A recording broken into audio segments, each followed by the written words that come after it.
Hello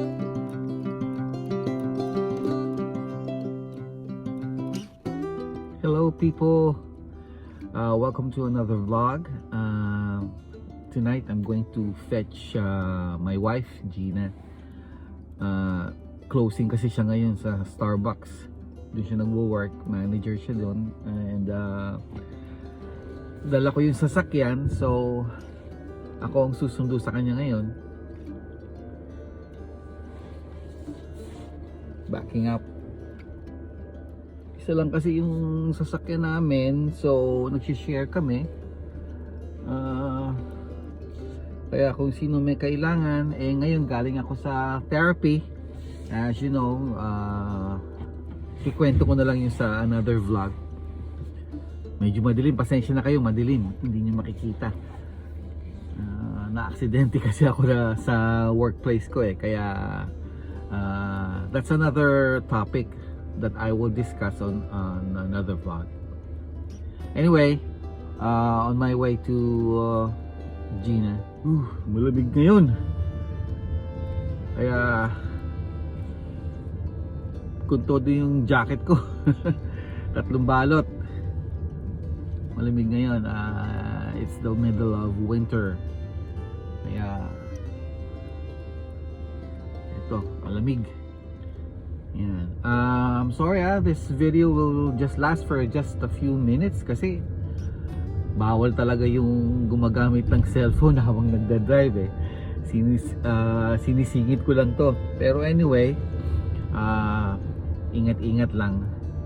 Again, pasensya na kayo madilim kasi gabi and closing nga si Gina, kaya wala akong hindi ako ready sa pagba-vlog ngayon. So madilim, ang nag-iilaw lang sa akin yung mga street lights. Well, we're just about a few kilometers from Gina's workplace, kaya madali lang. Sandali lang, andun na ako. Madali lang ito. Dito sa pagdadrive, kailangan meron ka pang shoulder check na gano'n. Sa Philippines wala, side view mirror lang tayo, di ba? Dito kailangan shoulder check ka talaga. Pero habang kumukuha ka lang ng exam, pero kapag tapos ka na mag-exam, wala na yun, hindi na sinusunod. Alam nyo, dito sa Canada, mahirap din ipasa yung driving lesson. Talagang dadaan ka sa butas ng karayom. I've been driving in the Philippines for more than 20 years.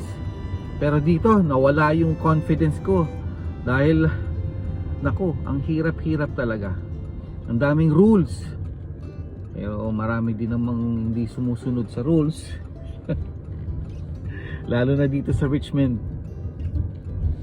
Kaya kahit maingat ka, kahit saan naman ganun marami pa rin yung tinatawag nating kamote. Nako, marami din dito.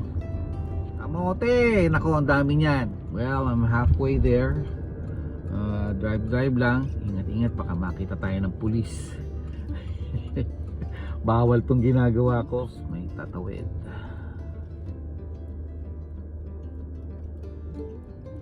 Dito sa Canada, talagang magtitingnan mo maigi kung may tumatawid dahil priority ang pedestrian. Kaya ingat-ingat lang. Kaya sometimes the pedestrians are taking their sweet time sa pagtawid. Bahala kang mag-antay.